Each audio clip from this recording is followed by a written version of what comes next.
Chapter 21. Saul stumbled 2 steps back in fright, his boots thudding heavily on the stone-tiled floor. The corpse bound to the conveyor belt suddenly opened its eyes.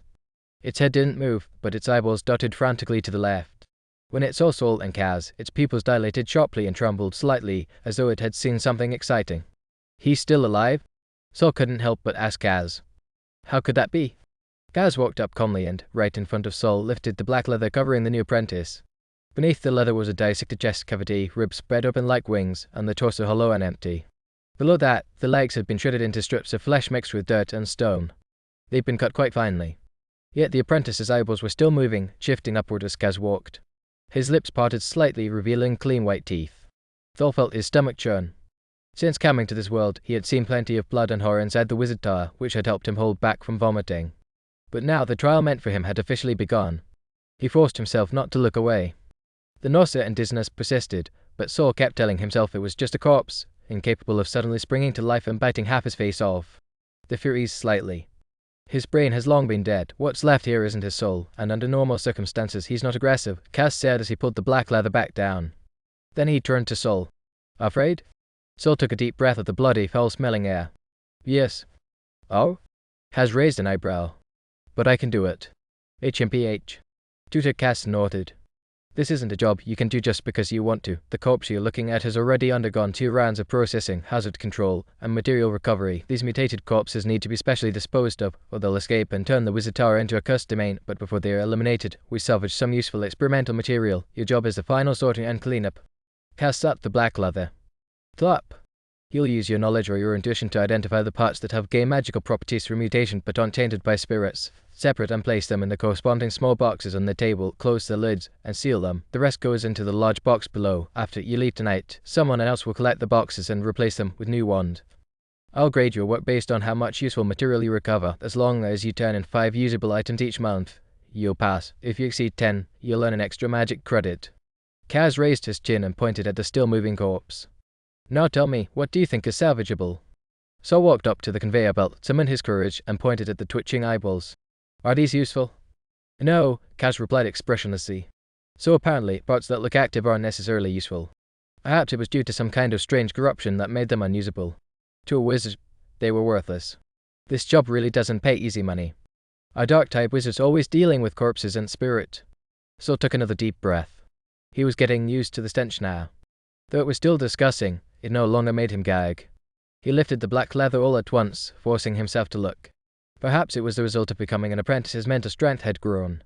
Though Saul still felt unwell, he could now look directly at the mess on the conveyor belt without getting dizzy. Under normal vision, the dismembered corpse looked no different. Saul couldn't tell which parts might be wizard material. From the corner of his eye, he noticed Kaz tapping his right arm with his left hand repeatedly, his patience wearing thin. "With my knowledge for my intuition, but my current knowledge is useless here, so it has to be intuition. What is intuition? Gut feeling or mental power?" Saul cautiously glanced at his left shoulder. Unfortunately, the hard bump there was only good for saving his life, not earning a living, now lying quiet like a salted fish. So he had only one method left to try. Standing before the apprentice's corpse, Saul began visualizing the human monster movement diagram. Without the aid of a crystal ball, immersion was difficult. But thanks to last night's experience in the lab, he could now enter a semi-meditative state without one. In this state, he could see elemental particles and things normally invisible to the naked eye. Now, in Saul's vision, the twitching eyeballs looked like a snail's feelers extending from the face and swaying curiously. The lips were covered in a layer of tiny, hard black spikes. The teeth beneath them faintly shimmered. Saul fixated on that flicker. It looked oddly familiar, like a loot drop indicator in a video game. Loot drop. Loot drop. Still haven't found it. Kaz's impatient voice broke Saul's meditative focus. "I'll give you a hint. There are at least 2 salvageable parts on this corpse. As long as you find one, you pass." No time to verify whether what he'd seen with mental vision was real. Saul pointed to the corpse's mouth. Kaz frowned. "You mean the mouth?" "No, the teeth." A brief flash of surprise crossed Kaz's face. He stepped forward and took a slender black rod from the long table, prying open the corpse's lips. He turned back, his expression a bit awkward as he looked at Saul. "Yes, that counts." "Success." Saul suppressed the excitement and continued using semi-meditation to scan the body. Then, he saw 2 glowing spots. He feigned uncertainty and pointed to one of them. Kaz nodded and asked if he had seen anything else. Saul carefully looked over the whole body again, then straightened up and said, "No, that's all I found." Not bad, Kaz said casually, pointing out the third glowing spot Sol had intentionally left out. There's another one here. Then, he verbally guided Sol on how to use tools from the nearby lab bench to dissect and recover the materials. Each piece was placed into a small box, closed, and latched. The remaining parts were wrapped back up in the black leather and stored in the large box beneath the table. That box was inscribed with sealing runes that contained spirits. Only a large red stain remained on the conveyor belt. Kaz nodded and jerked his chin, signaling Sol to pull the lever on the conveyor again. With the sound of machinery turning, the bloody conveyor belt rotated downward, and another corpse emerged from behind the black leather curtain. Sol narrowed his eyes as he saw the exposed head. He recognized this one, too. She was a maid who had flirted with him when delivering his books on the first date and appeared in his nightmare that very night. That voluptuous maid. Why was she dead, too? An accident? Or murder? You know her? Kaz asked flatly, noticing Sol's expression. Yeah, she delivered my materials. Death is common in the Wizard Tower. If they keep dying, what happens when there's no one left? We recruit from nearby towns. People are eager to send kids here. With that, Kaz pointed at the maid. She's got at least one salvageable part. If you can find it again this time, this job's yours. Sol perked up. He had no time to mourn the maid. He flung back the black leather. The maid was naked. A long wound across her chest proved she had been dissected too. But being an ordinary human, even though she died to something strange, there weren't many unusual remnants on her. Unlike the apprentice just now, when he was dropped into the big box, there was barely any weight left. End of chapter. Chapter 22. Sol successfully secured the job of handling the third step of the corpse processing in the morgue at the cost of the maid losing her throat. He also received a full leather robe from Kaz. It was a bit stuffy to wear, but it saved him from having to constantly watch out for splattered flesh and blood, and it was easy to clean. Kaz asked Sol to work in the morgue every day from 3 to 7. But nothing from here could be taken out, including the corpses. Sol no longer needed to go to the lab. There was nothing to do there, nor anything to learn. If he submitted a lot of materials, he could even earn extra rewards. Kaz thought Sol's ability already surpassed what 3 credits could pay for, so on top of the fixed pay, he added a bonus to encourage Sol to keep up the good work. This was already a very high wage for a first-rank apprentice. Normally, new apprentices are only considered former first-rank apprentices after mastering all the basic knowledge. Aside from earning a little credit through monthly tests, apprentices needed to rely on completing assignments from mentors to earn more credits. Although the Gorsa Wizard Tower was tall and grand, there were only limited jobs suitable for apprentices inside. Safer jobs generally offered 1-3 credits a month. Dangerous ones could offer 4-7. Especially those worth 7 credits, they meant even experienced first-rank apprentices could die. Without some survival skills, ordinary people wouldn't dare take them on. Sol's job wasn't completely without danger either. According to Kaz, by the time a corpse reached Sol's station, it had already passed through 2 screening rounds. The first and most dangerous round was handled by a second-rank apprentice who would do their best to eliminate any danger on the corpse. The second round was done by an experienced first-rank apprentice, someone who had already mastered basic wizard knowledge and could use a few to zero spells. They could protect themselves and extract the most useful materials from the corpse. Sol, with his unexpected corpse-picking talent and a stroke of luck, got the third round job. Though the third round was less risky, it also paid less. But if he could maintain today's efficiency, earning 6 credits a month wasn't out of reach. This was the value of having a special skill. Kaz still didn't understand how, with Sol's weak dark element perception barely even passing, he could be so sensitive to abnormalities in dead bodies. He could only chalk it up to Sol being naturally sensitive to spiritual entities. Low perception of dark elements but high sensitivity to spirits, in other words, he was prone to seeing ghosts. Sol himself didn't really understand why he could see strange visions during meditation, but it didn't matter. He didn't need to understand it to make use of it.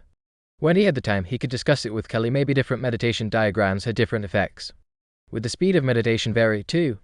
As a newcomer, he still had a lot to figure out, and the mentors and senior students ahead clearly weren't keen on giving out free knowledge. With Kaz's guidance on the first day, Sol completed his task smoothly and got familiar with the general layout of the morgue's third level. Kaz, excited to finally find a third worker, gave Sol some extra guidance. He discovered that Sol's aptitude and mental strength really was excellent. He was quick and precise with rune studies and could easily immerse himself in meditation. Even in learning the No language, Sol showed impressive language aptitude. With that kind of ability, he could succeed in any ordinary profession. But as a wizard, lacking magical talent was like being a weapon that couldn't kill. He'd end up as a toy, used and controlled by others. Unless he had some kind of stroke of fortune or got the chance to undergo a wizard body modification. But with even second-rank apprentices facing high death rates from such procedures, what were the chances of a first-rank apprentice succeeding? Almost none. Kaz's teaching enthusiasm flared up fast but faded just as quickly. Soon, he left Saul alone in the morgue, warning him to leave the second floor of the East Tower before 8 p.m. and preferably to not linger in the East Tower at all. Saul respectfully saw him out, then turned back to stand by the conveyor belt. He hesitated for a while. He was the only one there now, and it took real courage to pull the lever and summon a corpse. His hand hovered over the lever for a full minute before he suddenly yanked it down. The conveyor belt roared to life, but after turning for a while no new corpse appeared. Puzzled, Saul pulled the lever again. Still nothing. As his anxiety built, and he considered pulling a third time, a man's voice came from the black tassel-draped exit. "Stop pulling, there's none today." "Got it. Watch the lamp in the window. If it turns white, that means there's a delivery." Thanks, Senior." Sure enough, there was a small candle lamp above the black tassel exit. It looked just like the others on the wall. But while all the other lamps emitted a bright white light, this one was dim and yellow, nearly extinguished. Cass hadn't mentioned that, probably because he wasn't in charge of the detailed procedures here, so there had been an oversight. With no work to do, Saul didn't want to linger and left in a hurry. As he passed the end of the corridor, the big man was still sitting there like a corpse. But Saul noticed his nostrils flaring slightly. Alive. His second day as an apprentice passed peacefully, especially compared to the first day. During class on the second day, Saul found Kelly. "I have 10 magic crystals now. Pay up." Kelly stretched out her left hand. "Do you want 1 credit or 10 magic crystals?" Kelly's eyes widened. "You got a job?" Saul nodded. "My mentor also said that besides tests, apprentices can earn credits by taking on roles in the Wizard Tower." She propped her chin. "But my mentor won't let me look for work, only wants me to study. I don't even have a single credit yet." "That's because you can pass the test without needing to work." Saul felt a twinge of bitterness but quickly buried the feeling. "So, do you want the credit or the magic crystals?" "Of course, the credit." Kelly nearly pounced on him. "Damn, I haven't even seen what a credit looks like." Credits weren't physical like coins, so they couldn't be traded right there in class. They had to go to the registration office next to the library on the 9th floor of the East Tower to transfer the credit to Kelly's name. Soon, they shifted their attention back to class. For the second meditation lesson, Monica didn't show up. In her place was a female second-rank apprentice. She taught a bit of new knowledge, then started meditating at the podium. Any student who tried to ask a question with a magic crystal in hand was silenced by her icy glare. So the rest of the class turned into a self-study session. Without a teacher, some students began clustering up to discuss things. The classroom gradually became noisy. Kelly still sat beside Saul. Looking at the grotesque walking figure on his meditation page, Saul had a thought he remembered the question from yesterday. "Kelly, which diagram do you use for meditation?" "The secret garden bloom on page 3.